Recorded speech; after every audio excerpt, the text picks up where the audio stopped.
ny firenena rehetra. Izay no amaranantsika izo dinidinika tamin'ny herinandro ity izao. Mbola nasako anao ampitiavana hatrany izany.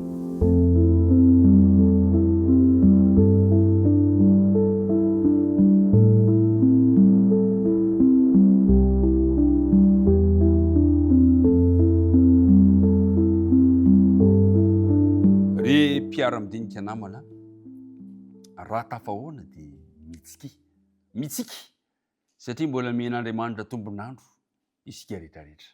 Mino fa miaraka mitsika amiko ianao amin'izao fotoana izao, ary izay tsikitsikinao izay no arahaba atoditra hifanolorana, hifanomezana amin'ity maraina ity, ny fitahian'ny tompony eo anao sy ny ankohonanao. Andeha ary hiaraka hivavaka isika. Andriamanitra rainay eo, amarana ny herinandro fiara-midinika izay ankehitriny, kanefa kosa azonao iantoka fa omenao anay hatrany hatrany ny sakafo sahaza ao anay androany. Mitenena ary araka ny fombanao, ary aoka ny fanena masina no hitaridalana anay. Anaran'i Jesosy, amen. Ny firenena rehetra. Ao amin'ny Salamy 140 ka ny 110 no andininy izay efa mivezivezy ty tanoloantsika tamin'ny écran antsika, izay manao hoe mitsahara ka aoko fantatrareo fa izao no Andriamanitra, hisanatra amin'ny fireny samihafa aho, hisanatra amin'ny tany aho. Finaritra izany fanambarana izany, teny mampanantena antsika sahady fa Andriamanitra eo mandrakariva, ary Andriamanitra no tsy maintsy hisanatra, ary teny izao dia hanandratra an'Andriamanitra isika. Nitiniantsika tamin'ity herinandro ity, ireo tompo-maso mijery ny tantaran'ny tany tamin'ny alalan'ny bokin'ny Daniela toko 4, ary namafisy ny bokin'ny Daniela toko 7 izany. Hitantsika ihany koa ny fizotra ny tantara ka nipoiran'ilay vahoaka sisa izay mitandrina didin'Andriamanitra sy ny filazanan'i Jesosy. Ary nampafantara tao bokin'ny Daniela fa isy Andriamanitra izay anangana fanjakana tsy ho rava mandrakizay, fa ireo firenena rehetrarehetra ireo dia ho rava, ho montsamontsana. Zao no voalazan'ny Apokalipsy toko 2:20. Andininy voalohany manao hoe: ary nahita lanitra vaovao sy tany vaovao aho, fa efa lasa ny lanitra voalohany sy ny tany voalohany, ary ny ranomasina tsy misy intsony. Ry mpiara-midinika namana, ireo firenena rehetrarehetra ireo ho rava, fa hisy fanjakana, lanitra vaovao sy tany vaovao ahoron'Andriamanitra.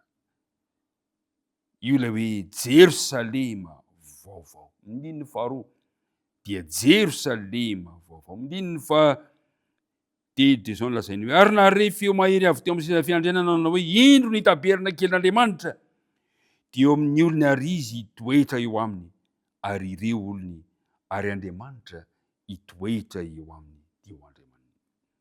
Hofafany ny ranomaso rehetra amin'ny masony, tsy hisy fahafatesana intsony sady tsy hisy alahelo na fitarainana na fanaintainana, fa efa lasa ny zavatra taloha. Ry mpiara-midinika namana, mampahery zany amin'izay fotoana izay, voadio ny tany, levona ny ratsy fanahy, tsy misy intsony ny ozona rehetra.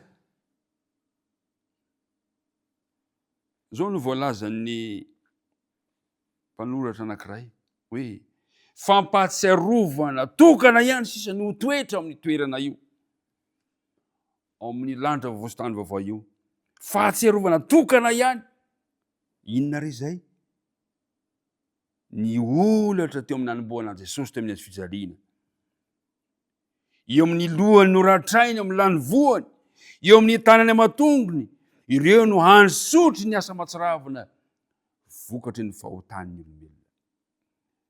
Ny mpaminany Apôk aza moa dia nilaza amin'ny toko 13:4, ka nilaza manao: misy famirapiratana toy ny mazava ary misy tana-masoandro voatrobaka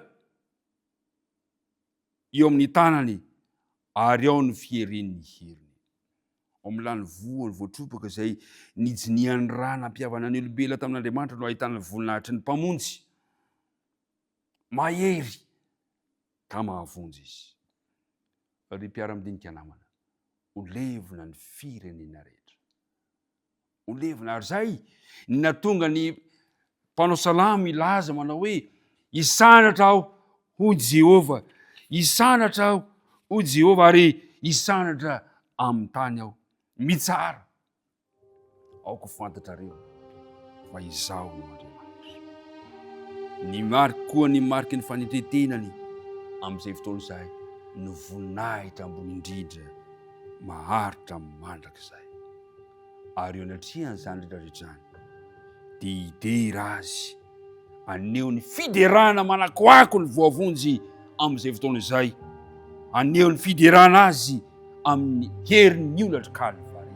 Iriko indrindra zamba andrayantsara, irikanyko ianao mba andrayantsara. Andao azy hiomana ho amin'izany, andao ny fiainantsika hiomanantsika ho amin'izany. Kely ny fotoana ampilatanantsika, 70 taona, 80 taona raha tahiny kamateza, kanefa anaty izany fotoana foy izany no ahafahako sy ahafahanao manomana an'ilay mandrakizay. Ny tompony hitahantsika rehetrarehetra ka samy miandrandra izany lanitra vaovao sy tany vaovao izany isika rehetrarehetra. Ilay Jerosalema vaovao hita ianao ny tompo, hitany ankohona izy. Mivavaka ary isika ankehitriny. Andriamanitra rainay eo misaotranao amin'ny fomba manokana izany, niaraka nandinika ny teninao tamin'ity herinandro ity izay nofarananao fa ianao dia hanorina fanjakana aharitra mandrakizay izay tsy misy fahoriana, tsy misy fanaitaina, tsy misy fahafatesana, fa toerana izay kanto satria ianao amin'izay fotoana izay no Andriamanitray. Mitahy ireto mpiara-midinika amiko reto mba hiomana ao amin'izany kio izay rehetrarehetra hifanendana, hifanohana, hifampahery mba samy hiomana ao amin'izany fotoana sarobidy sy manitriketrika izany. Mbola eto anefa izay ankehitriny tantano ny tontolo andronay androany. Mba ho tontolo andro ihany koa mba hiomana ao amin'izany fotoana sarobidy izany. Nara Kristina angatana ny vavaka. Amen.